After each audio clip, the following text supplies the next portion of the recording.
Get that coffee in here. It's so ugly. What's up? So Welcome on. sweet. It looks delicious though. Thanks for having When me. I'm you excited. asked for what was it, a Christmas cookie surprise? It's a Santa's cookie. Santa's cookie There's delight. some kind of like mint in it, and it's making me not able to drink it because I don't like toothpaste with my chocolate. Yeah, fair enough. Shout out Seven Brew. We know that you're listening. We know that you're watching. No shade. No hate, no shade. Just change up But the cookie delight. a little bit of shade. Yeah, better. We need some better coffee here. Well, thanks for coming on. We had a good morning. We've had a little Thanks for productive having me. morning. Yeah, honestly. we have. We went to the gym, got a workout in, got our coffee. I'm honestly super stoked now. I'm like, I kind of want to do that with like all the guests that come into town and visit, because it was so fun to like be up early, work out, get that and get the blood moving, and then like get on with our day and then do the podcast. I feel like a mini Joe Rogan right now. We did the cold plunge, now we're hopping out here. I know. Well, next time we'll definitely have to like integrate a cold plunge Yes. into our daily routine or schedule for doing this Yeah. as well, because I think that's what was missing probably. Yeah, definitely not to sound like we're a Joe Rogan or anything, but I absolutely love the sauna cold plunge now. No, it's so I good for you. Always was a sauna person, and I think part of it's like being growing up in Florida, basically living in a sauna. I like loved to just sit in it. Oh my God, it was the best. I love it. And then recently, in the last like 3-4 months, I started going to these different sauna places. Yeah, they have them everywhere now. They're everywhere. Yeah. Yeah, and they're best. I know. I did a like campaign for Sweat House. I don't know if anyone knows what Sweat House is, but it's like a sauna cold plunge, and then they have like a vitamin C shower too. So it's like Vitamin C wellness shower. central. Yeah. So Pause. Put a pin in this. Yeah. Tell me more. I don't think I can. This is like probably a Google is free situation, because I actually I don't know anything about a vitamin C shower, but I know it's probably good for So your skin. you do shower and the water has vitamin C in it, is what I'm assuming. Yeah, I think it's like brightening. I don't know. Don't quote me on It's a that. new way to get a tan. Yeah, Forget a spray tan. exactly. Yeah, no, but they gave me like a free card for like doing their photo and video shoot, and I still haven't used it. It's like sitting in my apartment, and every week I'm like, I'm gonna go do the sauna cold plunge, and then I never go. Yeah. So That this is inspiring me. Maybe No, we should definitely go. use I it. feel like I've been harping on it so much lately with friends and stuff. I'm like bringing my friends. I'm like, come with me on Yeah. and it's, I don't know. I leave and I'm like the most zen, relaxed person I've ever been. Yeah. And then I fall asleep like a fucking baby. Well, it that night. activates your vagus nerve. That's like what it does is like when you first start doing it, it activates your vagus nerve. And then as your body starts to kind of like get used to you doing it more consistently, which works better for, I've done a lot of research on this. I'm so in. clearly. Let's do it. Let's go. It works I'm gonna better move this for a little men. closer for you. Yeah, am I not talking loud enough? No. Yeah. I just it'll capture it more Yeah, and have you less want. echo with this. So for the sauna cold plunge, I didn't know this when I first started cold plunging, but I first started cold plunging in like 2023, and I didn't know that it's different for men and women, as a lot of things are. Men can like cold plunge every day. They can sauna every day. Women, however, since we have our cycle, Yeah. we shouldn't be cold plunging every day. We should only be cold plunging in like our follicular phase and our ovulation phase. But once you hit the luteal, you have to like promote warmth from within, and you should not be doing any type of like cold therapy, which I learned recently. And so like every time I want to go, I'm in my luteal phase, like every time it works. And so I'm like trying to listen to Chinese The medicine or like whoever's done this research. Yeah. But like for you, like you could go every day. Oh, and I try to. Yeah, I like, can. you could get in there. And so it activates your vagus nerve starting off. And then after that, like after you do it more consistently, then it starts to give you like this burst of energy. Yes. And you're awake and you can like, Yeah. you're like invincible. It feels amazing. And Yeah, like I it's like literally that. like I do, yeah. I've been doing it every week now for the past couple of weeks, and it's I don't do it every day, but I do it like once at the beginning of the week. I do like a Monday. I'm like, let's get the Monday blues out the fucking way. We're gonna go kill it after this. Yeah. And I come home and I'm like so zen. I pass out and I wake up and I'm feeling great the rest of the week. Do you Like, get it's Monday amazing. blues? Like you feel No, I just think with what's currently going on in life that it was a good way to like start the week Yeah. off on a good note, and just No, like that's also true. like just change up my routine. Like I had a routine before, and Yeah. I've just like completely changed my routine up in life in general, because I was like, all right, gotta fucking change everything up. Like let's Yeah. get this, let's rewire the brain So patterns. what's everything. your like routine right now? Like what does that look like for you? So I was very much so a night owl. and then would wake up at like last minute and get to work, you know, by 8 every day, and then work out at night. That's how I was. Yeah. I don't even know how it happened, but I like started waking up at 6 a.m. Like it was on I knew this was gonna happen. You're a morning person now. So it was on the weekend too, which is also funny because the person I was talking to for like the last 6 months was like, you should wake up with me and go work out. And I was like, no. Yeah. And then that ended and I was like, I guess I'm doing that now. Well, I did that to you this morning. And I was like, I don't want to make you like get up so early because I'm on East Coast time. I did say to you, I was like, I've been waking up at 6. And you were like, no, that's perfect. Let's do it. So we went at like 7:30 and I was shocked. I was impressed. It was awesome. I've literally, one weekend I just woke up at the butt ass crack of dawn. Yeah. And I just was like, well, it was like Sunday. And I was like, well, I don't really want to go to bed, back to bed. It's already light out as can be. And I'm just going to do something different. And I like woke up, I went to the farmer's market. And that was like this, that was like the start of it. And then after that Monday, I was like, well, I should just work out and then go to work. And I did that. And then I just kept it going. And I've been documenting it because I was, because it's so new for me. I was like, let me just document it and like see how I'm feeling, what I'm thinking, like throughout this process for like 30 days. We're on day like 16. And then besides like a few weekend days where I slept into like 8 or 9, but like that's even earlier for me because I used to sleep until literally noon or 1 p.m. I can't do that. My body like won't even let me anymore. I don't know how, I don't know why I did it, but like, yes, growing up, like even like up until literally this summer, it was like, I could sleep literally till noon. Now I used to have blackout curtains and stuff that helps, but like now I don't have that. So it is like sunlight comes in, I'm up by like 9 or 10. It's your circadian like rhythm. Very late now. Yeah. But like it's been so nice. So we're on day 16, but like I'm waking up at 6:15 or 6:30 or in that range. And I don't even I wasn't setting an alarm. I was just letting the sun I was gonna ask, come in like, and do you just wake up naturally? Yes, which was nice. Now I had to kind of set an alarm for 6:30 because now the sunrise doesn't come till like 6:45. Yeah. And I'm like, that's too late for me to get up and go to work and stuff. Yeah. So I set an alarm for like 6:15, 6:30, depending on the day. And then I go work out and then I go to work. And then now it's even weirder because these first 15 days, I don't know what to do after work because I've never had that much time after work before I get to bed.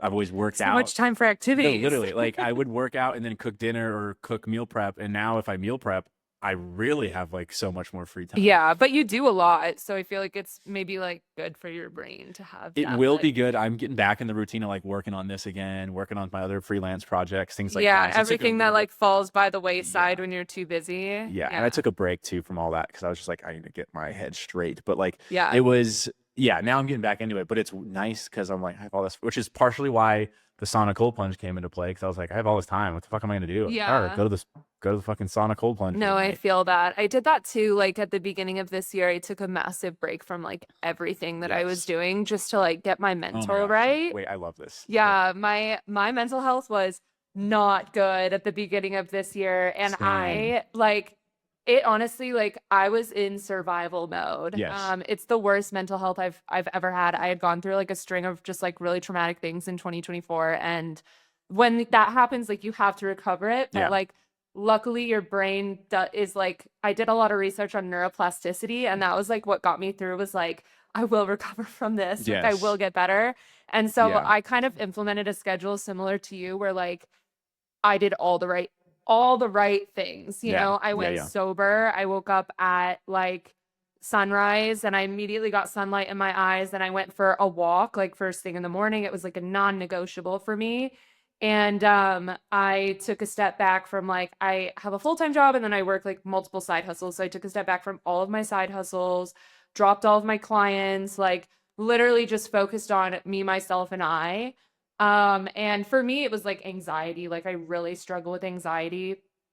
And I was just trying to get to like a really safe, like homeostasis where like I felt safe in my body and I felt good to like leave the house and like travel and all that stuff.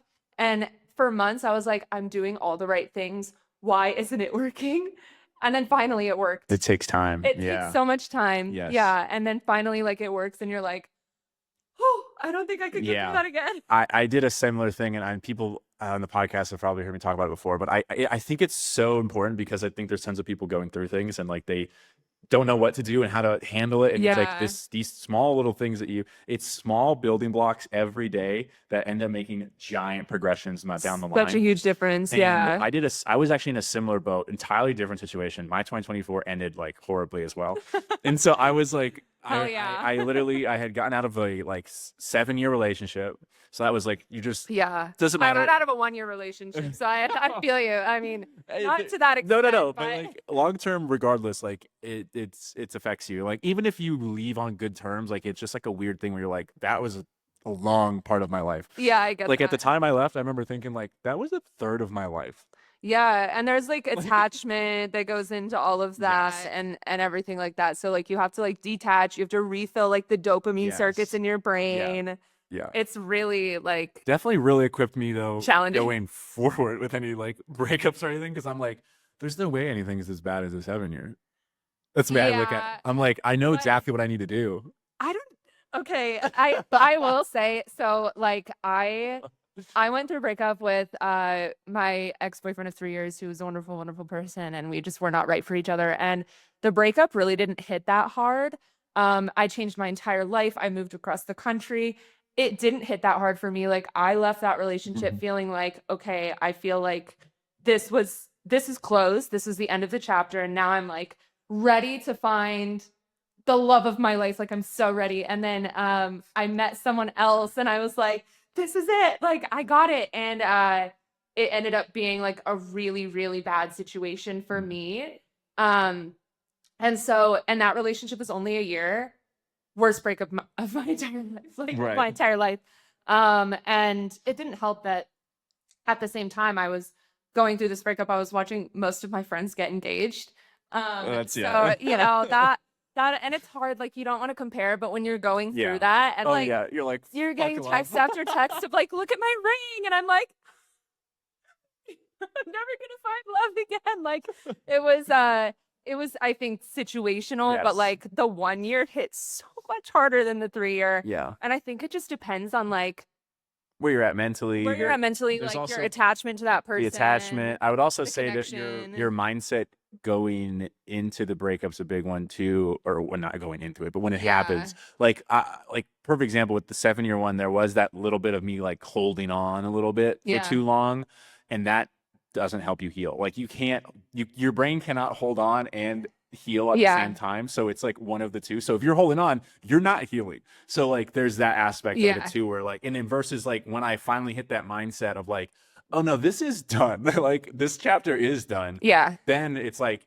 things start changing for the healing and for the Right. better. Yeah. And that's a big thing too. I think if you the quicker you wrap your head around that something is done, Yeah. the quicker you can fucking get to the things you need to start doing. Correct. Which is, but easier said than done for everything. So depending on much the easier situation, said than done. Yeah. Yeah. And I think also like everything is more complicated when emotions are involved. Yeah. Every single time. And then I don't know about you. I'm someone who's very hard on myself. So like I beat myself up Yeah. over things as well in most cases.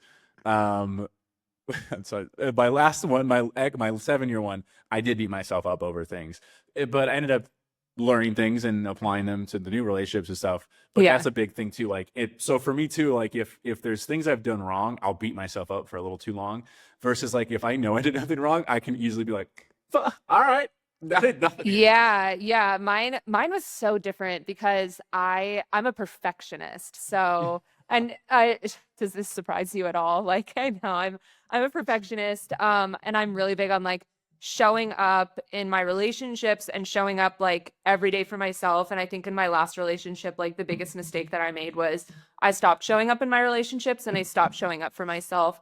I was getting very sick all the time. I think I shared very briefly on my TikTok, like, I'm going through a really bad breakup. Nobody talked to me. Don't want to talk about it. And I haven't really shared details of it. And I don't know if I ever will. We don't have to because it's genuinely a humiliation ritual for me. But I think for me, the biggest thing that like I had this takeaway of like, I feel so much shame when I don't show up for myself. Yeah. And that's like the biggest thing for me is like, I didn't treat him badly. I didn't treat anyone else badly, but like I treated myself badly Yeah. because like I wasn't showing up for me. I wasn't having boundaries. I completely lost my backbone, which like I got a crazy backbone. I will say it. I don't care what anyone thinks. I lost sight of that side of myself. And Yeah. that's been like my favorite thing to see for like the last couple of months is like I have It's my backbone coming back. back. Yeah. Yeah, like Yeah. I'm not afraid to like say it how it is or like stand my ground and just be unapologetically myself. And Oh, I think that's something a lot of people like learn through breakups and through yeah. relationships is like that self-love like has to come through real hard. Absolutely. Yeah. I always tell my friends, I had a girlfriend of mine who broke up with her boyfriend of like 3.5 years recently. Yeah. And so in a weird way, she like helped me with mine and I was able to help her with hers. And it was a very Yeah. similar situation in a weird way. And she even texted me one day and was like, I now know exactly what you were talking about. I did not know at the time, but now I get it. And which was so sweet because it's like now in a weird way, I get to help her. And if any silver lining out of the 7-year one is I get to help you now with Yeah. this similar thing. But You I gain a remember lot of telling insight. her what? You gain a lot of insight Yes, for yeah, sure. yeah. But I remember telling her, and I would tell this to anybody, when when the breakup happens, it's so important for you, both parties really, if it's for sure done. You need to be I call it aggressively selfish with yourself. Yes. And you need to do things that you wouldn't normally do if you are having a pull in a direction, go do it. If you're getting invited to a dinner and then the day of, you're like, I don't want to go to this fucking dinner. Don't go to this fucking dinner. Yeah. Like literally don't do it. Like do these things for yourself. And at the same time that people worry about like the dinner example, people will worry about like, well, if I do that, like, I'm going to upset some friends and stuff. And I'm like, no, it's actually the reverse. You think that way, but the reverse is if you're going to be about yourself right now and not in a dickish way, in a mean way, Yeah. but like your friends know what you're going through. And ideally they're going to show up and understand you. And if they don't, and they know what's going on, then that friend can fall to the wayside because you're actually going to filter out those that are really close and knit to you and those that are not. Right. And so it's a kind of a double-edged, it's not a double-edged sword. It's like it knocks out two birds with one stone. You are being there for yourself and you're also going to reveal really quickly like who is there for you. Yeah, it is a double-edged sword because you will like lose some people in that process, I think. And in hindsight, it's people that aren't there for you. So it's not exactly a total loss. Yeah, no, it's not. Although it might like feel a little feel that way, yeah, of it course, might of hurt a course. little. I think like the biggest saving grace for me like through everything has been just like community. Oh my gosh. It is the answer to everything. Yeah. Like yeah. I live in Atlanta right now and I can honestly say like I like Atlanta. I like Atlanta as a city. I don't Super walkable. it's I live like on the Beltline, so where I live actually is super walkable. Okay. I walk everywhere. Like I walk to Publix, I walk to Publix. restaurants. Yeah, I love Publix. I bet you miss Put a it. pin in that one. Put a pin in that one. We'll talk Publix later. But yeah, the biggest blessing for me, like moving to this city, because I used to live in San Diego, lived in San Francisco, lived in cities that I really loved, and I never really found like the community that I was looking for, like the friends that felt like family. And moving to Atlanta has really given me that. And I don't think a lot of people like find that when they're in their late 20s, like entering their 30s. I think it's harder to like make friends. It is harder. But it's been such a life-changing experience to have the community that I have. Like I have the best friends. And I'll say it again and again, the best friends in the entire world. The way they show up for me, the way they show up for themselves, the way they show up for each other. Yeah. I work with this company called Define Everything Future, DEF in Atlanta. I have a sticker. Put the ad out. Yeah. Put the ad out. Have you heard? But we're branding over here too, by the way. But DEF is actually one of the reasons that I wanted to move to Atlanta and having this community with them because it is a collective. We do throw events. It is a bunch of creative people like doing creative things. It's so inspiring to like be around them, but it's also like the family that I like didn't know that I needed. And I have like a close-knit family, like my actual family is close-knit, but like having these really like-minded people in Atlanta has changed my life. And I think you get a lot of that like in the EDM industry too, or like in music.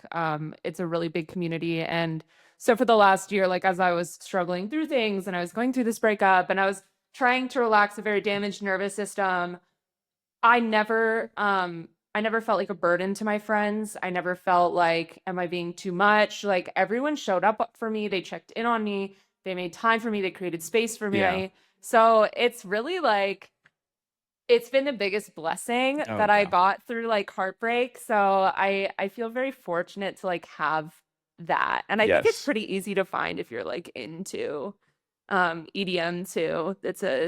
It's just so community based, you know what I mean? Yeah, I mean, I don't know. It is. I've definitely got some really good friends through the EDM world. That's for sure. I think most of mine come that way. But I have to agree with the community and seeing those who show up. And I mean, just going through this last process, this last month and a half or 2 months for me, really, I was like shocked at like how it hit me like a month ago where I was like, my friends have been on fucking like rock stars right now. Yeah. Like it's crazy. Yeah. And I'm so thankful for that because there were days, where I'm like, I need to call and talk for like 2 hours and Yeah. see what's happening. Like just talk, but get my mind off Get out things of and my like there, house, yeah, like go for a hike, yeah, go for a go to walk and lunch. oh my god, Yeah. yeah, and they've been so fucking awesome and some of them too have been so I don't know if you can relate to this, but I have a lot of like girlfriends that are friends that I've been my friends for a while, years, Yeah. and there's something different too. Like obviously I have close guy friends too, and I can talk to them about this stuff,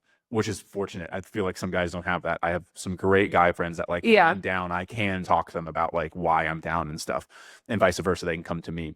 But like when I talk to my girlfriends, it's like obviously I get a different perspective, but at the same time, when they like a few of them like at one point were like like Bass, you got your shit going. Like I know it doesn't feel like that, but like you've got like all this, you've got this, you've got this. Yeah. And like I've seen you and how you operate as a nice person. And it, I know it sucks and you don't deserve it, but like you're gonna be fine. And I remember being like, who are you? Like I know you're my like it hit different hearing it from one of the girls than one of the guys. And I don't know if girls have the same thing when like a guy friend says that to them where it's like, hey, you got everything going and this situation sucks. But like Yeah. you got a bunch of shit going. Yeah. I mean, I can't generalize and be like all men are like this and all women are like this, Or but I yes. feel like so many women they're so intuitive, they're so authentic. I'm like a big girl's girl. I try to surround myself with women. I work with mostly women. And it is different. I've had Yeah. a lot of like guy friends also tell me like, yeah, like I get things out of friendships with my like girlfriends that I just like can't get from my male friends because it's like there's just a level of, and I can't generalize and say it's like all men are not emotionally intelligent. Like I know so many emotionally intelligent men, like it's crazy. Right. But I think that women they just get it sometimes when it comes to being that like emotional rock. When Yes. someone's going through something, there's something just so nurturing Yeah, 100%. about the way that women like approach things like that. Yes. Yeah. They're not logical. And I think sometimes when you're feeling not emotional, or not that they're not logical, but like they're more emotion than they are logic.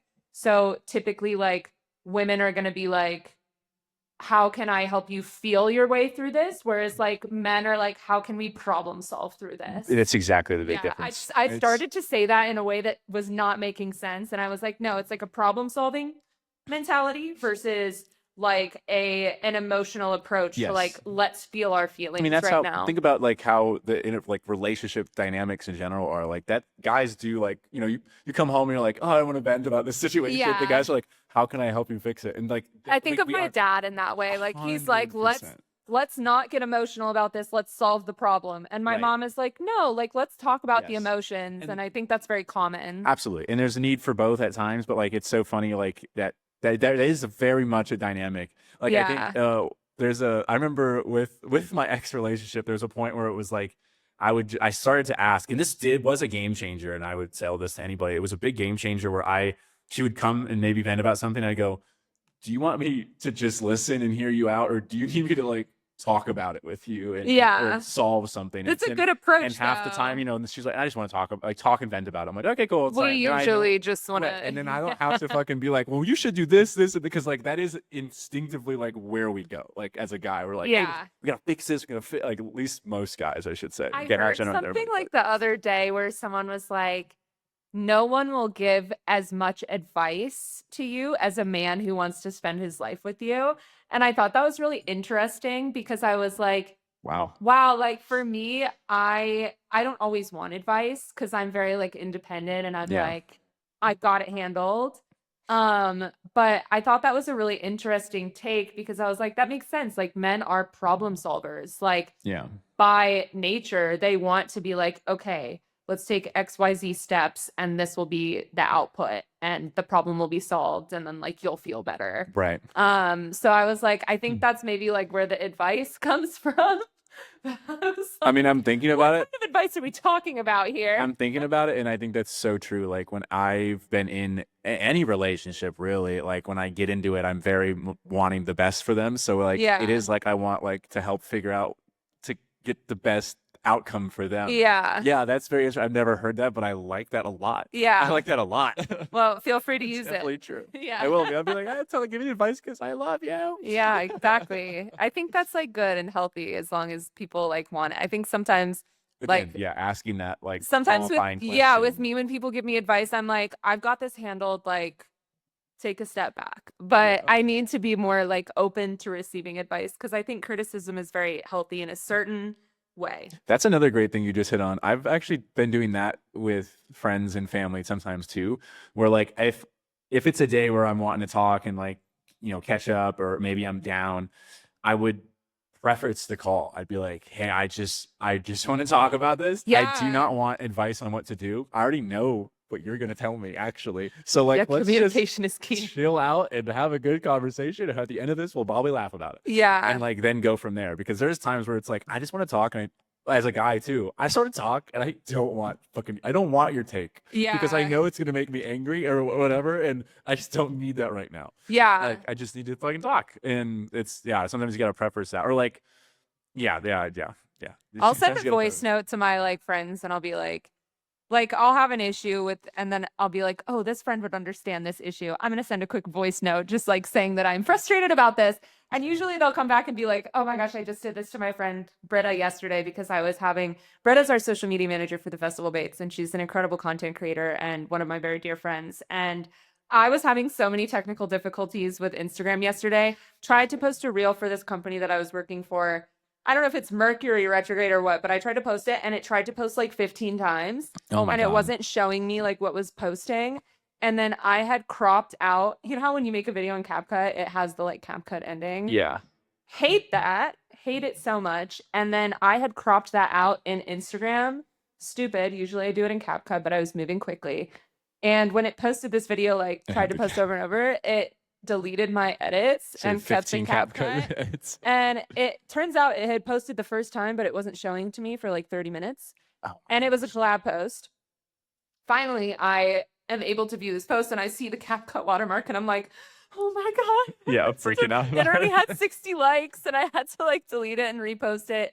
And then it tanks the views. It tanks the views. Luckily, it still did well, but like I was just in a storm yesterday. I was having so many glitches with Instagram. I was trying to post it to story, it wouldn't post, and so that was a scenario where I was like, I just need to like tell Britta that I'm like really, and she's a social media manager, so she'll get it. And so I sent her a voice note, and I was like, just having a really tough day with Instagram. Like it's just not. My problem sounds so mundane. I'm like, isn't it like that means it's a good sign to like life.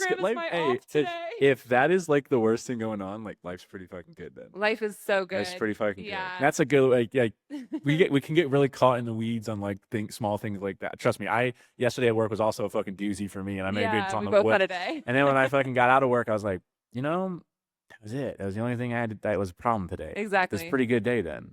I've had worse days. I've had way worse days. Yeah, I've had way worse days. I was here for my full-time job, so I had an event yesterday and it went really well. So yeah, I think yesterday overall was a good day, but just like that little thing, I was like, why is this happening to me? To me, This is a personal attack from my op Instagram from Meta. No, it's fine. Everything's fine now. It got posted, it did well, but so everyone has those days. Absolutely. Not to quote Hannah Montana on you, but no, bring her in. Well, that's all I know. So it's party in the USA. What can we say? Yeah. Working for corporate America.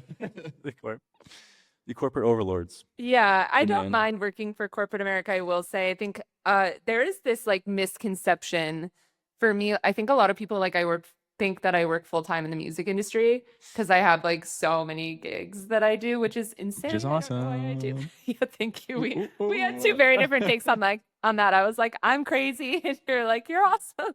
Thank you. Trying to bring some positivity into this. Appreciate that. But I do have a full-time corporate job. I'm a marketing director for a corporate hotel company. We own and develop and manage a bunch of properties all across the US. So I do that full time. I love my insurance. I love my job. It is fully remote. And then I have my part-time like music industry Yeah. gigs on the side that I do because I just like love music. Like I just want to be I get it. in there. I You get know it. what I mean? I get it. That's how I got started. I get it. Yeah, I I get want it. to be like in the action. So I have all of those. I work part-time for the festival Babes, which I think is like what I'm probably like most known for. Um, but I also work for this company called Something Good, which is really cool. It's a creative agency that gives creatives agency. See what I did there? Yeah. Yeah, it's so basically we take creatives from all it's just humor me a little bit.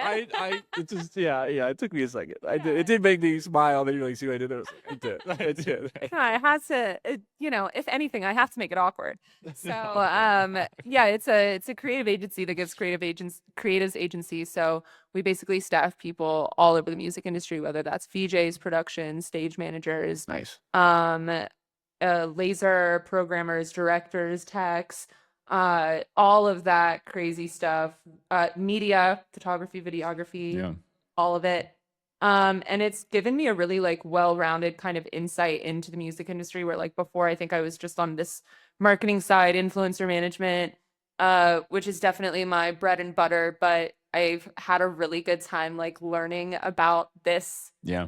side of everything because I don't think I like knew I always knew how much went into it, but it's really given me a new like appreciation It for always is like I still find like, things out to this day where I'm like no, I know that. Like it's and fascinating it's there's so many moving parts and pieces and people involved to to make it all create this come together. experience. And Yeah. And it's you know, something like really interesting. I had this like thought at Wakan Fest. Have you been to Wakan? I'm not, unfortunately. Shame. I know.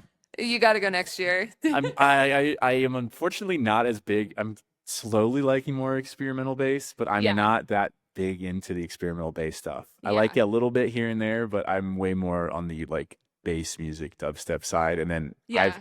I've branched out. There's some I've found I like, and then I've also started to like a lot of house.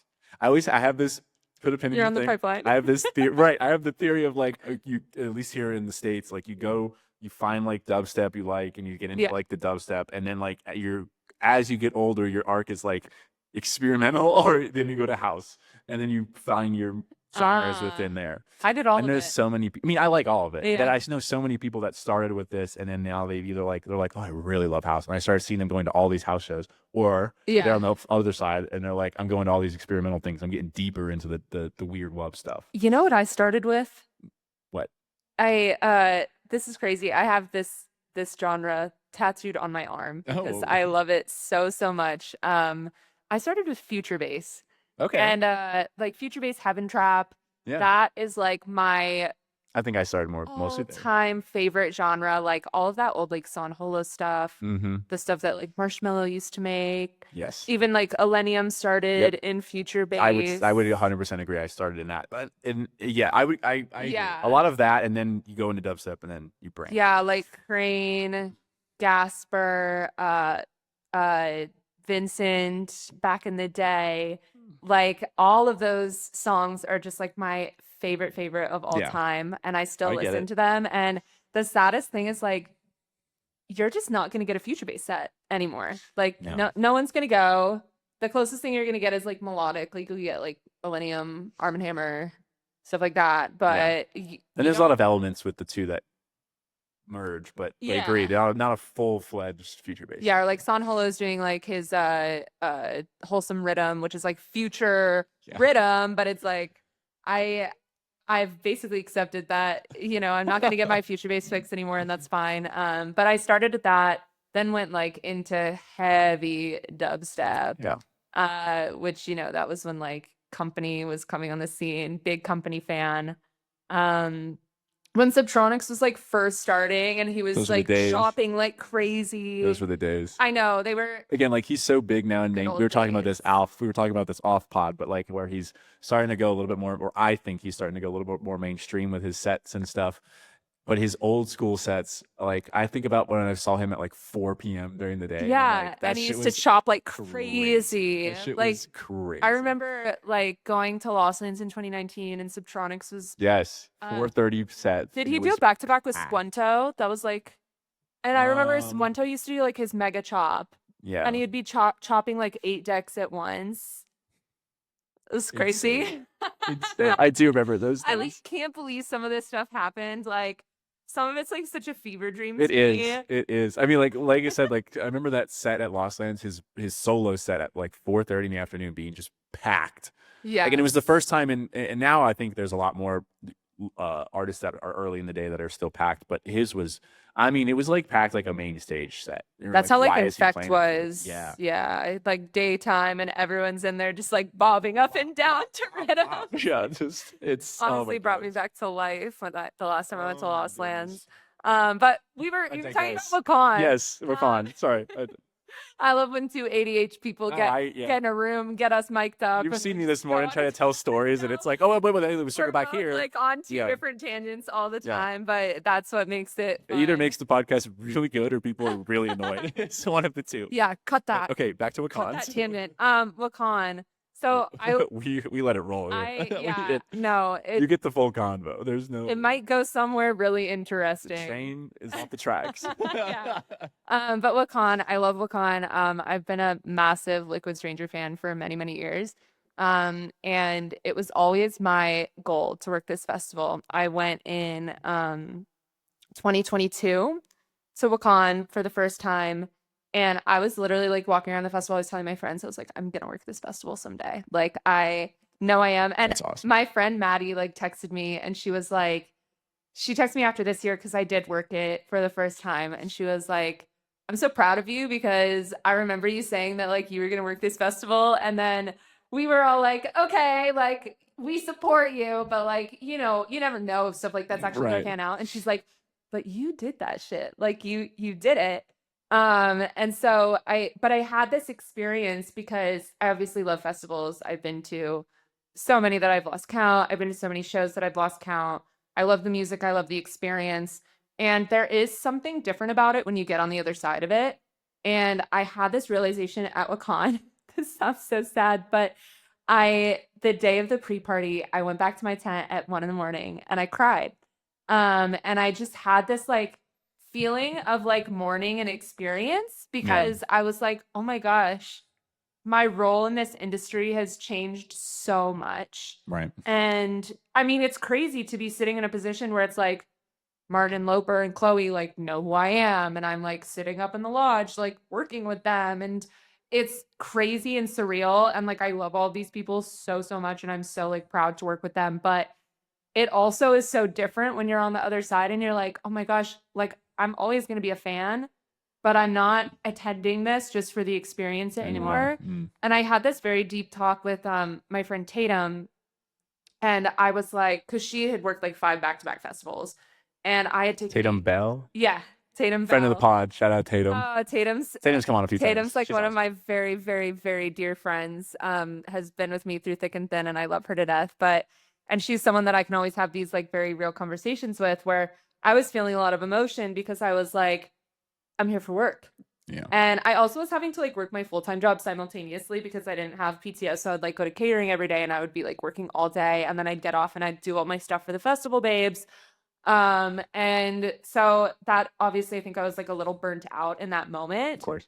But she had done like 5 back-to-back festivals and I was like, I don't know, T, like I'm just having this feeling where I feel like my experience has changed so much and I'm just mourning my experience as an attendee. And I'm recognizing that like at these festivals now, I go and I see the lighting, the lasers, the visuals, the music, everything that goes on behind the scenes. Yeah. And I know what it looks like behind the curtain. And it's changed the experience for me. And it's not that I don't love it. it's just, I'll never experience it in the same way ever again. And that like I was like tearing up. I was like, that makes me really sad because I fucking loved the experience of like the lens that I was seeing it through. Almost like that blissful ignorance feeling where you like just don't I just didn't everything. know. You Like don't I know was everything. just there to be there, and I was so happy to be there. And I had to like mourn that experience. And she said something that really stuck with me. She looked at me and she was like, well, Mel, you have been experiencing it, but now you're creating that experience for others to see it through that lens that you once saw it through. And isn't that just as special? And I was like, it was exactly what I needed to hear in that moment, because I was kind of trying to like just really process it, like mourn it, like that side of it is gone for me. And now I get to like blossom into this new side of it. And, you know, as I mentioned, like working with these like BJs and stage managers and artist managers, TMs, and, you know, people who do lighting and design and laser design and every little aspect of the show that's being put on, it's given me a different perspective of it in the most magical way, but it'll never be the same, you know? Like, it won't, but I feel like that is such a attribute of just life and growing into things in general as well. Like there is that we all have that like nostalgia, like the good old days, things like that. But like without those, you don't get to where you are now, which is like the best thing ever is what you're doing now. Yeah, no, I'm so blessed to like be doing what I do now. I wouldn't change any of it for the world, but I had to like take a step back for a second and be like, oh my gosh, so much has changed. I've changed so much. Like the industry as a whole has changed so much, even since like, I mean, you've been doing this for how many years have you been like braving? Like, oh my gosh, like 7 or 8. Okay. Yeah. It has changed so much. I've been doing it for 15. Right. And it's so I'm like, so you really got to like yeah. So I'm like how it was for me, like in high school and then in college. And then, you know what I mean? It's just, it changes so much. And then like you change with it. Absolutely. Yeah. But I love where it's going. I think a lot of people have a lot of like negative things to say about change. And they always do. I mean, yeah. Because like at the end of the day, we although we as like people are adaptable, our brain does not like change. Like it does not like change. It's the scary unknown. It's scary unknown. Yeah. We go back to that like rewiring and getting new patterns and stuff. Like it doesn't know what to do with that. So it's like, whoa, why are you doing this? But it's changing in such a like beautiful way. And like more artists are getting picked up, more people are getting opportunities just because like it's becoming more popular. I mean, it's expected to grow. I don't have the numbers. I don't want to say numbers that aren't numbers, but we won't hold you to it. It's not a real fact check. No. Yeah, someone put a lie detector on me, like a fact checker. But it's projected to grow by like I think over $1 billion. And it's insane. It's insane. And I love being in the a part best of way it. possible. Yeah, I'm like very excited for like what's to come, I think. So you have, I'm very curious because I always talk about this. It comes up a lot, and I am someone who also has a full-time job and works in multiple different things, from freelance to my own content, fellow hustler, podcasting. It's a trait. Yes, a fellow hustler for sure. Maybe I could use a little relaxation more. But me too. How do you balance all these different things? I love talking about this because I think it's so important, especially for those that are out there that are grinding on multiple things. Yeah. How do you manage the time and the balance? Do you have a method, or do you just kind of like you got it down pat now? First of all, I just want to say I don't. I think that there is this humble. Yeah, I think that there is this like, especially with social media, people only show like the good or like the hustle, and they want to kind of make it seem like everything's perfect all the time. It is such like a highlight reel. And that's just, it's just not the case. It's never the case. The other morning when I had to travel out to Denver, I woke up, I had gotten a brand deal the day before, and I accepted it because I was like, heck yeah, like I got it. Yeah. I think, and I don't know why I did, but I woke up at 6:30 in Atlanta, filmed my brand deal, edited it, got to the airport, worked from the airport, took my flight, finished my book on the flight because I have like a reading goal for the year. And then got in, got to the hotel, immediately started working, worked the whole day, did dinner with my coworkers, and I woke up and I had like minor signs on my aura ring, which basically means like, hey, you need to take it easy. Yeah. Like your stress load's too heavy, like you might be getting sick. And whenever I see that, I get like anxious too, because I'm like, oh God, I'm gonna die out there. It's like one of the It's so better. It's one of the dramatic. better things about the Oura rings, but it's also like if we just didn't know, would we just keep going? That's what I say. I'm I like, do I like really need to know like exactly how I slept every night? But there are gonna be like days like that where you have too much to do. There are times where I make mistakes. of course. Times where I have like too much on my plate and my brain like actually short circuits. Yesterday was one of those days for me. I've gotten really big about like boundaries, I think is like a really important Yeah. thing to bring in, especially because like when you have a social life and then also like the music industry is very social too. So like you have to go to events, you have to be there to network and talk to people in the flesh. And also like I want to go to have fun. Like Halloween, I did hula. Yes, it's a big like event that I can like work and network. Shout out hula. Yeah, you're coming next year. Don't I would worry. love. I love going to hula. It's my Yeah, it's favorite. the best But festival. yes, yeah. Shout out hula. Yeah, put a pin in that. I'll follow up and make you come next year. I'll tell the story. Yeah, so I love going to events, but at a certain point, like I had to like draw a line. So I took a massive break from events this year to like, for lack of a better term, get my shit together. Like I was having panic attacks.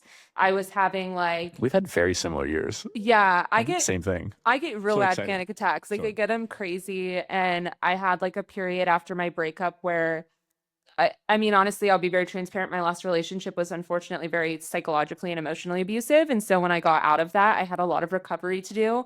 And my brain was like short circuiting. It was also making me very physically sick. So I had to take a step back from everything at that moment. And at the same time, I don't know why I did this, but I needed something to like get me through that period. And so that was when I started my newsletter because I was like, if I need some kind of purpose right now. Like I need to Absolutely. like give to others or like something like that. I think I read something that was like, if you're going through it, like give to others. And it'll help like bring a sense of purpose back. So I started my newsletter and I wanted to like help people with it. I wanted to help people find jobs in the industry, to like feel inspired to like get in there. So I kind of focused on that for the first few months. Didn't do much for the festival babes, like really took a step back, focused on just like health, wellness, Absolutely. fitness, rest. Yeah, rewiring those brains and those Yeah. neurocircuits and things. Yeah, And you have to take you those have to. breaks. You just gotta do what you gotta do. But the other thing I think that like really helps me balance everything is confidence. It's just a sense of like I'm insane and I'm gonna make this fucking happen for myself. Yeah. And no one is gonna tell me otherwise. And that's just the way my life is gonna be. There's I love a lot of what you're saying right now. It's just funny because I think we have very similar years. I don't think this past year is based on. I took a well, actually we started with that and I didn't get into it, but I took a massive break this year. I mean, I've done one festival this year. Yeah. And it was Monterey, so I really did none. Yeah, we were in Nashville together. Which is crazy to me because the year before that I did like 10 or 8 or 10. And then the year before that, I know I did like 12, 15 and I was burnt out. And I did another 8. It's crazy. But anyways, and then the confidence thing and just taking care of yourself is such a big thing. I took a break as well. And I think another thing, what you just said, is that confidence of just like, I'm going to do this shit. I got this. I have no other choice. I'm and insane, so I will succeed. Yeah, I like that. I like that saying a lot right now. I'm definitely going to take that. Yeah, I need a little bit more of that. But with that, building that up is so key. I mean, if you can build that up and just like focus in on that. And what I was really getting at was that like mindset. It's weird because I think when people talk about like manifestation and affirmations and stuff, what they really need is that kind of confidence to go like, I'm going to start doing this and I'm going to keep doing it. And then the universe will bend to that demand in a sense. Yeah. And has to be when you manifest or affirm things, there's a little bit of like, I think a lot of people think like, I just do this and it's going to happen. And the reality is no, you have to do it with action and it will happen. You need a little elbow grease. You need a little bit of elbow grease. Yeah, I agree. Get the wheels turning. And then again, I say the universe, but you could say God, you could say whoever, it bends to that wish of yours, it will start working in your favor. It's all Slowly energy. but surely. Yeah. Because you're putting in the effort into it and you're wanting it so bad, it's going to start delivering to you. Everything is energy. And I feel this very, very, I feel it like on a scientific level and then also on like a woo-woo level. Absolutely. Right? Oh my gosh, I love this. but Wait, I just talked about this the other day with somebody. I don't think I've ever talked about it on the pod. I have to cut you off with this. Go for it. I have this theory of like, there is science and religion, and there's two different things. They're considered two different things. But I think they're so clearly talking about very similar things. Yeah. And you just don't realize it, and they're talking over each other. With science, it's energy. And like with religion, it's God, and then on other things, it's the universe. And there's this crossover that they don't realize exists, and they can't figure it out. For instance, with science, they know what dark matter is. They know it exists. They know it seeps into our universe. They have no idea how to measure it. Right. And I'm like, that's fucking God. Yeah. That's where the religious part comes in. Right. Because religion can't justify. It just exists. It's something there. I have no idea. Yeah. And like, I'm like, that's where the fields meet, is in this area of like, they're converging over into each other, but they don't realize it. Like, they can't quantify the spirit. They can't quantify this dark energy that they know exists. They call it dark energy because they don't fucking know what it is. But it's just the universe existing. Yeah. And then God. Sorry, I had to say that. No, I agree with really you. off the tangent here. I actually, and I don't think people like talk about this, I guess not in like maybe our circle or scene that much, but I was raised Christian and I do consider myself to be like a Christian person, but I don't consider myself to be an overly religious or like I guess actively practicing person. Like Correct. I don't go to church. Sorry, not correct. But I was thinking in my head, I'm the Great. same. I was literally thinking in my head, I'm like, I'm the same way. Yeah. And that's why I say like I believe in God. Like I actively pray. I see God all the time. I see it around me. The universe to me is like God's creation of like energy and how that shifts around us. I don't believe the universe is God. But I think that the two work in tandem. Yeah. And I'm a really big believer in energy work. I think like energy, we are all energy, and that's like a perfect example of like kind of what you mean by like science supporting religion, supporting spirituality is like I do this thing called PEMF. Okay. It's pulse electromagnetic frequency therapy. So it's crazy. I have this machine. It's called a Halo, HAELO. And it comes with an app on your phone, and you sit with like a coil against your body, and it shoots like sound waves into your body, but you can't hear them. They're not like discernible to the human ear. But the goal is to like heal you on a cellular level. Like it's not gonna heal you, but it's more like athletically geared, so it repairs you cellularly. Okay. How long are the sessions? It depends. Like I have a session called Recover that I run every night because I'm very active. Like I run, I lift weights.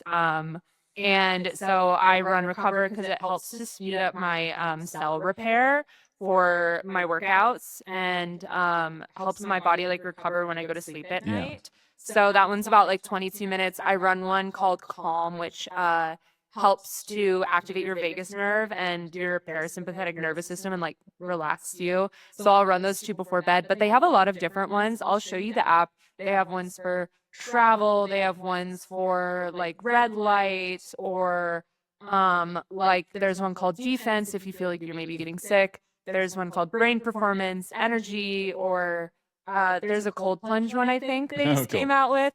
But it's super fascinating, and it's not like FDA approved yet because this technology is so new. Probably won't ever be.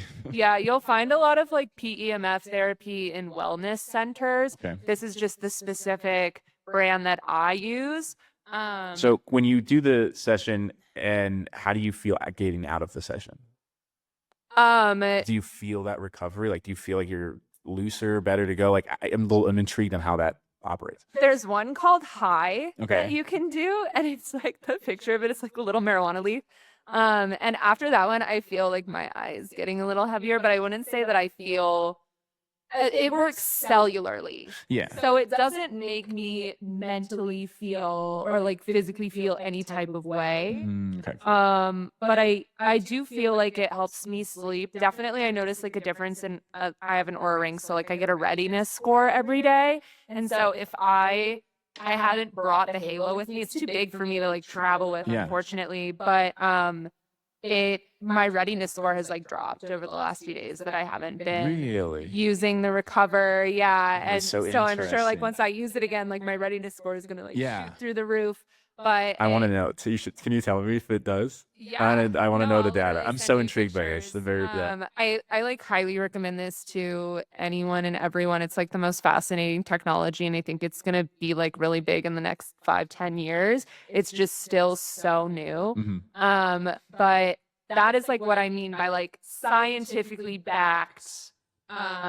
Because it's not the only PEMF machine out there. Like you can do research on like PEMF technology. There's been like research of PEMF like actually helping to support curing illnesses. Not this machine specifically, but like just the technology in general. And all it is like sound waves.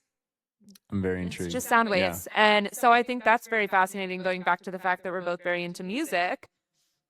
And they say that, EDM and like dance music can heal you somatically because you're dancing and you're in a situation where, especially if you're watching it live, you're around a lot of people. That's a lot of people vibrating at a very similar frequency. And that's why when you leave these events, you feel so like euphoric. And I mean, it obviously depends on like the person.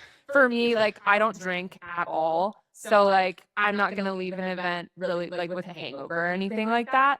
But like I leave feeling really good, like really euphoric. And I think a lot of people like can attest to that because you're in this like community situation. Like you have a frequency that you vibrate at. Right. I have a frequency that I vibrate at. Don't you feel like say you know a friend and they're always just like off a negative vibe. You walk in the room and you like know, like you can feel that they're like a little bit off. Yeah, that they're like not happy. Thank you. Perfectionist.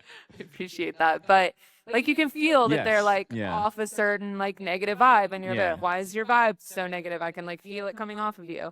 And same with like people who have really like positive energy. Right. Energy is everything. It's scientifically backed. It's also woo-woo spiritual. It like touches on all of those different things, right? So that's like my woo thing. I think like energy is everything, and energy can heal you. I was even seeing like I've done like Reiki, or I've done like MFR, which I don't know if you know what like myofascial. Okay, I've definitely heard of that. I don't know, not particularly though, but I definitely heard of MFR. Your body has like this webbing over it called fascia. And that's why a lot of like the muscle stiffness that you feel is actually, and I learned this through like the masseuse that I was seeing, is actually like your fascia being tight. So you can do something called myofascial release, which is a specific massage technique that'll help to like release that, I guess for lack of a better term, pressure. Okay. And so your fascia also holds your body's like energy field. Gotcha. So like if you're traumatized or something, you might have more of a block or a hold somewhere. That's exactly it. I had like a lot of like trauma that I was like holding in my fascia. So like he would do these like myofascial release sessions on me, and then I'd go home and I'd be like not feeling good for a few days, like sickly. And then I'd get a fever. How about after? Like after the couple days have passed? He would do another session to like repair what had like gone wrong in the other session, and then I'd feel fine. Like good. Yeah, I feel good and fine. Okay. Like a weight off of me. Yes, that's what I was trying to get at more. Yes. Yeah. Okay. So yeah, like legit release of that. Yeah. Is there any form of like, not necessarily therapy, but is there any like talking with that to like help you like, so yes, you're releasing the trauma in a physical sense, but is there also like a reflection in the next couple of days where like maybe you pinpoint something? No? No, it's only releasing like what energy stored in the body. Yeah. Not, I mean, to I make wouldn't be space for better surprised. energy. Yeah, I wouldn't be surprised if there was maybe like a like some kind of like talk therapy that you could do afterwards. I bet there's people out there who do something like that, but Yeah, I don't know. Sorry, I was making sure work wasn't blowing my phone up. I get my beeps on my watch. No, that's very, very interesting. Yeah, I mean, I'm definitely getting more into those things, and just overall, because I think there's also like there's the energy within your body, but there's a connection with the mind, the soul, and the body of like, and all three. When all three are like in sync on something, you feel fucking great. Like the other day, yeah. I can't go into specific details about what I did, but I like it was a task that I know I needed to do for me personally. Yeah. And when I did it, it was just like a fusion of this, like, I did it. I did the thing I've been putting off and procrastinating on. Yeah.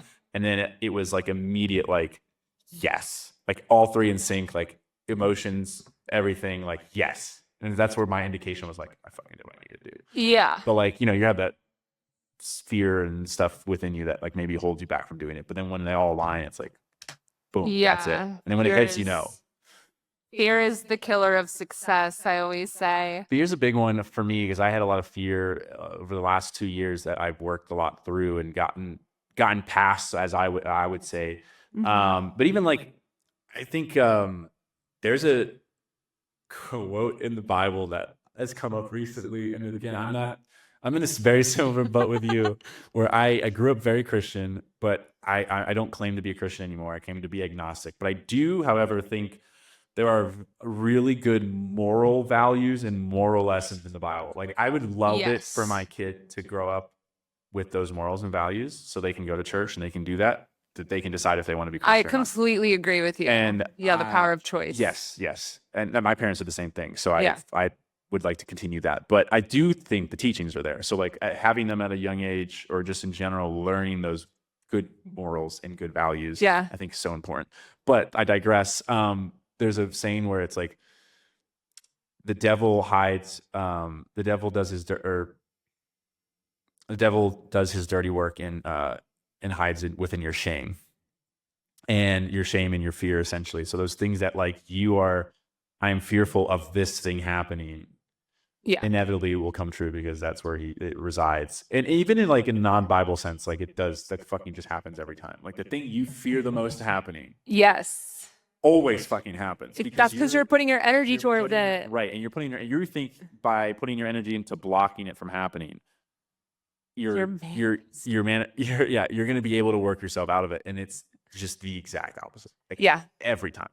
And then the shame aspect of it is you feel bad about the shame of the situation, and you repeat the situation over and over until you finally own that shame and accept it and go, I did this stupid thing. And the shame and fear work really close together. And it's like, you have that pattern of like, I don't want to do this. I'm scared. I fucked up. I don't want to. And then like, the shame of it, by not owning the fear part of it, will inevitably cause you to repeat it until you go, I don't ever want to be that person again, or this thing again, or whatever I did again. And it's an unfortunate part of me that exists. It does not define who I am and how I operate. I've learned from it. I will not let it control me again, and I will move forward. And shit's still gonna fucking test you the next time it comes around. It'll always test you. Because I think I don't know if it will always test you, but like the initial, like you say you've done the work for 5 or 6 months, we're like healing. I'll use myself as an example. When I got out of my last relationship, there was things I was living in a little bit more of a fear state. And so I did things that maybe I wouldn't normally do in a relationship. Right. I was like, I don't ever want to be that person again. I never want to be that person again. That's not even who I am normally. I want to be this loving, outgoing, positive person. I wasn't doing that. So I had to work back to get back to that core, and then implement whatever I wanted to do to be a very happy, cheerful person that is leading with love and not fear. And then when I get into something new, it 100% shows up again. And it's like, hey, do you want to do the same thing again? Or do you want to like push through it? And once you push through it, it's like you're good to go. Yeah. But you do have to initially push through it because it's going to come. Like you said, it will come up at least one more time. Might come up again, but Yeah. like it's definitely coming again. And this is a relationship example, but in anything you could think of, work promotions, everything, like it's going to hit and test you initially because it's like, okay, you're saying you're doing all this, you've been putting all this work in. How bad do you really want it? And then you got to go, I want it, or you're gonna go off. Maybe I don't right now. I'm not ready. Yeah. And people get caught in that not ready part a lot too. That's where they also kind of fuck up. Yeah, it's really interesting because what you just said goes back to our conversation about energy and energy being everything. When I was trying to heal my energy, because I felt like in my last relationship, I had become my partner's energy. Oh, interesting. Like, I entered the relationship like really confident, feeling really good, like honestly in the best like place that I've ever been in my entire life. And it very quickly like fell to pieces because I was with someone who I was trying to like appease all the time or like manage their emotions. And so for me, I got caught up in that and I sacrificed my energy, I stopped protecting my energy. I was too open, too vulnerable, too, whatever. And the big thing. Go ahead. I will circle back to this. The big thing that I like started researching when I finally was like, I don't want to feel depressed anymore. Like I don't want to feel depressed over like he gave me this like storm cloud, and when I ended it, I took it with me. And I was like, I will do anything to get rid of this storm cloud. So I started researching like energy healing, and like I was like, how can I fix my energy and like put it back into me? The lowest, there are levels of energy and they're measured by hertz. So they're actually like measurable levels. The lowest level is what you were speaking about, is shame. Yeah. And above that is fear. And one of the highest levels that like a human could vibrate at is like nirvana. But even that only lasts for like a couple seconds, and it's not realistic for all of us who live in this like digital world. But one of the highest ones that we're capable of vibrating at is love. And so I heard you say like, oh, like how can I like give up my shame and like come from a place of love? Yeah. That's like the energy healing that like needs to happen, is you have to kind of look at your shame. And I did this year, is like everything that I feel ashamed about is like not even things that I've done. It's sometimes it's things that have happened to me. Yeah. And I have to like be able to stare those things in the face and be like okay with them. I have to let them like, I don't have to get rid of them. Right. I have to like let them exist. Yes, because otherwise they as a part control of you in the me. fact that you don't want. Yeah, them but again. not the thing that controls me, right? Like they're a part of me, but it's not who I am. Correct. Doesn't define. That's what I was saying. Yeah. It doesn't. It's a part of you, but it does not Doesn't define you as the person you are. And I was like, I have to come from a place of love. Yeah. So what do I love? Who do I love? And how do I love myself? Yes. And then that was when the like major like light bulb went off, and I like switched up and became really like confident in myself, really happy again. And I was like literally born again. Like, No, so much better. I totally get it. I totally get it. You had a thought in your head. I want to hear it. Yes, you said something about like I was too vulnerable and too open, and I've been thinking about this a lot recently, and Think about it all the time. I think it's I see so many things on social media about it as well, where people say kind of that similar thing, like I was too open and vulnerable, and I think I come at it from a different angle, and I go, no, you can never be enough vulnerable and open. And I think part of that is, again, coming from my past, I was very closed off, which isn't normally me, but I was closed off for like 2 or 3 years. And so now I'm on the opposite of that. And I'm like, no, I never want to be that again. And I think there's a silver lining when you are open and vulnerable and in your energy, you very much attract right away people. Right. But then you also very clear up like who is good for you and who is not. And I think it's so important to continually be open and vulnerable because of that, because it will weed out those people that maybe pop in your life and you're like, oh, I think this person's good. And then a month in, you're like, actually, no, you're so right. Let me rephrase that, because that's actually really good. I don't think I was too open and too vulnerable. I think I lacked boundaries. And that's another part of the and that's equation. the difference, like, is the boundaries of saying, if someone does like XYZ to me, I'm out. Yeah. Like they don't get to be a part of my life. Yes. And I'm going to like remove them because I know my worth and I love myself. But that doesn't mean I'm going to stop being open and vulnerable with the people around me. I read this book when I was in college that like my best friend from college, Hannah, gave me. It's called The Untethered Soul. And it's like a self-help book, like one of those uh, one of those little numbers. But she gave it to me when I graduated college, and there's one quote in it that's like stuck in my head for the last like 10 years. And it says, you have to always stay open, because if you're closed, you're going to miss your life. The most important thing is to always stay open, no matter what. Yeah, write that down. But it's hard to like always live your life like that, especially when you've been hurt in the past, or like people have screwed you over or whatever. But I've been really open and vulnerable for the last year, and it has showed me like who feels so good. Yeah, like it's showed. Sometimes it doesn't feel good when you're met with rejection, but you always have to be like, okay, like this person like maybe just can't meet the depth that I have.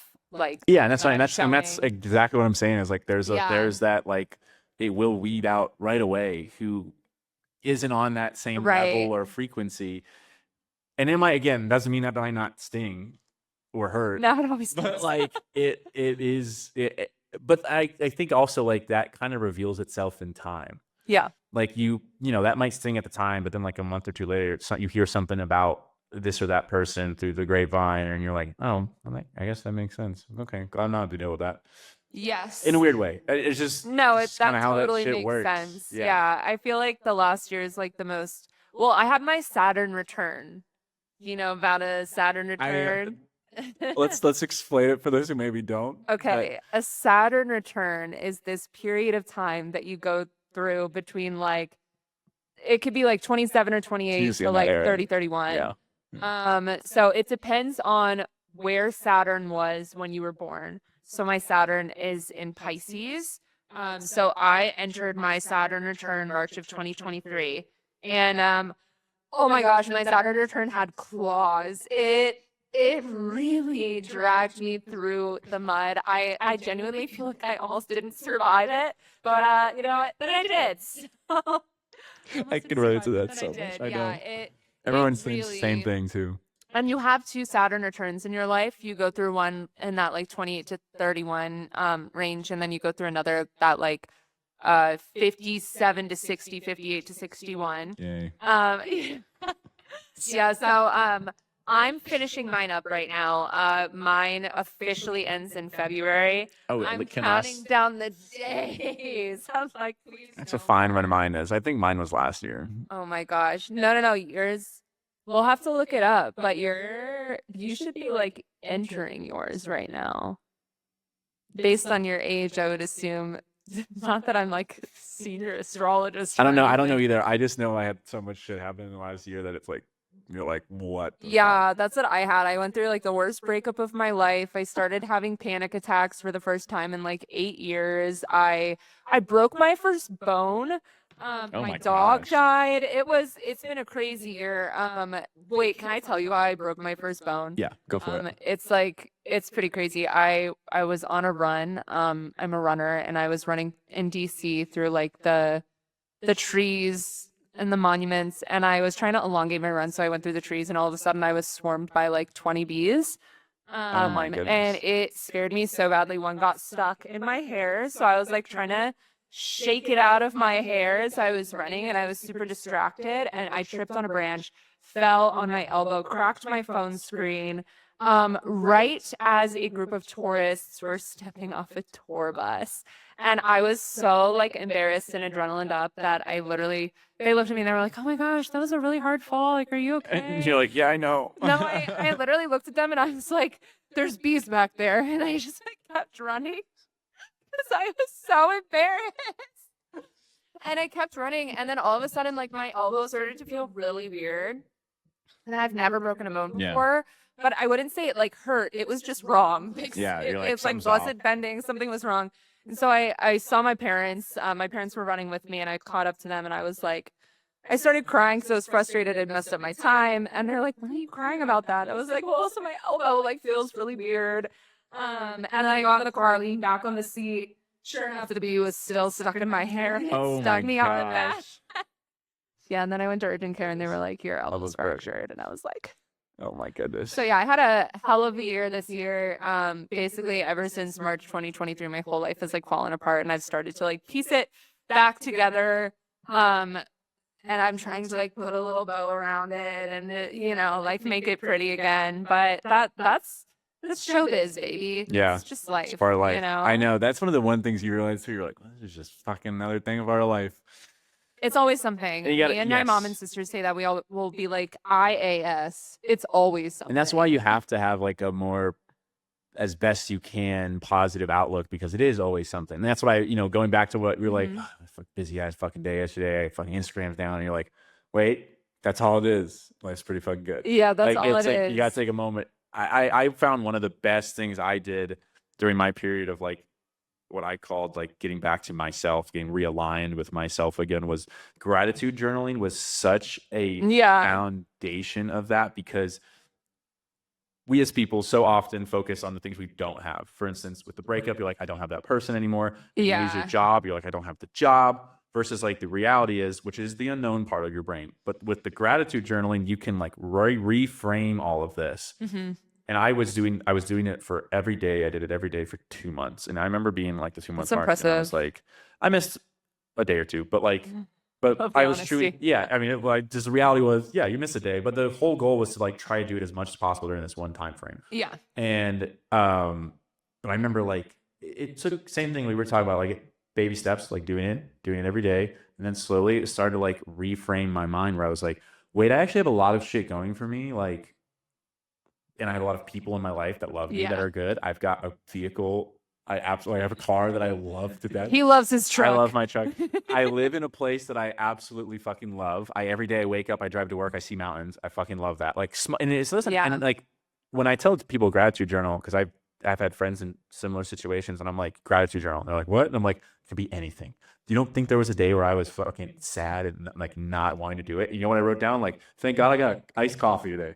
Like, Yeah, it's something that's stupid all it stuff. takes. And it's just small things that build up. I remember it just reframing my mindset of like, and not only did it reframe it of like, I've got things going for me and people in my life and things are moving, but also like it really reframed back to like, I know what I want to do because of these things I have in my life now, which was a big thing too. When everything's going chaotic in your life, you have that moment of like, am I doing the right thing? Oh my gosh, I had that so bad this year. I literally, this whole year, like I almost quit everything. I almost quit the music industry entirely because I felt like, this is going to sound crazy. I felt like I was less lovable because of what I loved. I don't know if that makes a lot of sense, but I felt like I was receiving judgment from a lot of places in my life where I didn't, like, I cared about the validation for being in music, for having this passion for something that maybe is like a little more party oriented, or like maybe I do social media and like some people like really don't like social media, or like, my attention was going to other things, and there were people in my life who like wanted 100% of my attention. And I think like over this year I really struggled with that. I was like, am I doing everything wrong? Like, am I just fucking up my whole life? Like, what am I doing? What am I passionate about? And at the end of it all, I did get brought back to music. Right. And I kind of had this realization of like, how could I even like falter on that? How could I even like think that for a second? Because I've loved this since I was 15 years old. That doesn't just go away when you turn 30. Yeah. A lot of mine was around like turning 30 too. Like it's a big milestone birthday. It is. I think I really like had it in my head of like, my life is so together. I have a job I love. I have like my person and all that stuff. And then like all of it fell apart literally a week before I turned 30. So entering my 30s on such a sour note was really tough. Yeah. And that storm of like, when you feel like you've got it all figured out and it comes crumbling down. I know, at the white any rabbit age is difficult. it's a start. You're Yeah. starting over. I mean, you really Starting are. over sucks. You just, yes. But it also doesn't. And it's so funny because I've always been this person, like Monday is actually my favorite day of the week. Don't look at me like that. Psycho behavior. No, it's sick. It's so sick. Monday's my favorite day of the week. I always say it's Monday, I'm in motion. And I love a Monday because I have a clean slate. It's a fresh start to the week. And like the week is unwritten and I can write it myself. I mean, that's a great way of looking at it. I was talking about positivity earlier. I needed some of that today. I love Mondays. That's a great way of the looking at first of the month, the first of the year. Like I love to start fresh. I've moved so many times in my life. I love to move because I think it's like a fresh start. I get to learn a new city, learn a new place. So good for you. Yeah, it's really good to like just start over sometimes. And like, it's like cleaning house. But this time I didn't want to start over. I was happy with how things were going. And the forced start over, yeah. It was forced. Yeah. I didn't want to, and I had to for my own like mental and physical health. Right. And it was like, I've never really experienced that. I've always felt like mentally like very strong and I'm a very like intuitive person. I always know what my next move is. I feel it. Like I feel it in my gut of like where I'm supposed to be, who I'm supposed to be with. Like me and my friend Emily always joke and we're like, we see the future because we like know. Even when I met my ex, like it's so crazy. I met him and I was like, he's gonna see me. Like and that sounds so insane. Like it was just a feeling I just knew. And I think Coach Jones says sometimes I'm wrong about things. Well, he did see you. He did see you. He did see me. So you weren't wrong. Yeah, I wasn't wrong. Just took it farther. Yeah. He just maybe, in hindsight, maybe I wish like he wouldn't have, but you know, it's fine. But I think like I've always known my next move, and after that I didn't. It all fell apart, and I was like, I don't know how to rebuild from this. I don't know where to go right now. I don't know what to do. And I felt so much confusion and so much stress and anxiety and strife. And that's where like the panic attacks came in, where I was like 30 years old and I have no idea what I'm doing right now. And I think to a lot of people on the outside, it's so strange because I get comments on my TikToks all the time that are like, I want to be you. I want your life. Like you have my dream life. And I'm like, girl, if only you knew. If only you knew. Like, if only you lived in my body.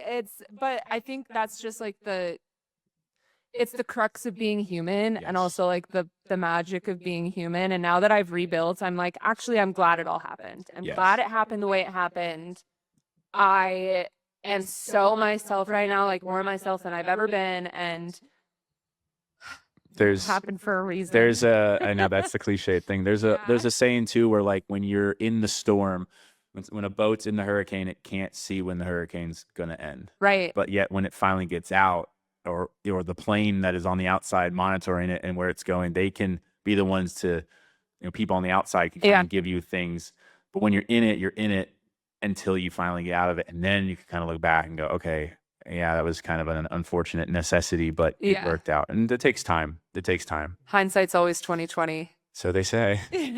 I experience it all the time too, and I'm like, darn it, hindsight. We're at about like an hour 20 here. Yeah. So I don't want to take too much more of your time because I really do appreciate and value this conversation. But we should probably get to work. I have one last question for us. It's a question I ask everyone when it's their first time on the podcast, so we got to hit it because it's the first time on the podcast. But how do you live yourself for every day? I already said it. My big thing is staying in motion. Just everything always being in motion. They always say depression can't hit a moving target. Turns out it actually can. But I think like the most important thing in my life has been staying in motion, not being stagnant. That doesn't mean like not taking rest when you need it. Rest is still productive, but like just creating that movement and motion anywhere that you can. And I'm actually doing like a massive rebrand of everything right now. Which we didn't even get into, so I'm sorry, okay. but we had a great conversation. I'll say it really fast. Yes, go for it. So right now I have a newsletter. It's called the Music Media Maven.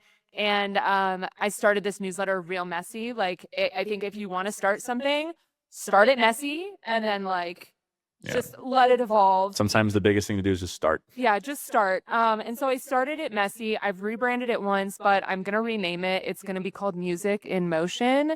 Going into this next year, the goal is to like inspire people to live their dreams in the music industry, get started, get their foot in the door, and just get in motion. I've also been DJing more lately. I love music. I love DJing. I love being in front of people. I love creating an experience for people. So my DJ name is also Motion, very on brand. Nice. So yeah, everything that I do, everything that I am is like all about staying in motion and like growing, moving forward, and just like getting shit done. Yeah. Yeah. Hey, at the end of the day, when life throws a storm at you, you got to keep going and get through it. Yeah, when life gives you lemons or whatever. The saying is. Yeah, that too. But no, I appreciate your time so much. I know normally we dive way more into that the moving emotion or how you live yourself every day. But honestly, I think we really touched on a lot of that. Yeah, we followed got that it. thought earlier in the podcast and toward the end there again. So I absolutely loved this conversation. I hope you enjoyed coming on. I had a great time Thanks with you. for This was so having much me. fun. Tell everyone where they can follow you and the newsletter where they can follow you. We'll also put it in the description though. Yes. My Instagram and TikTok are the same. It's Melanie K. Monroe. Melanie is spelled Melanie. A lot of people get confused, especially baristas. And then you can find my newsletter. It's called The Music Media Maven. We'll drop a link, but the link is also in my social media bios. Awesome. Thank you so much again. I appreciate you coming thanks on. for having me. Bye, everybody. Peace.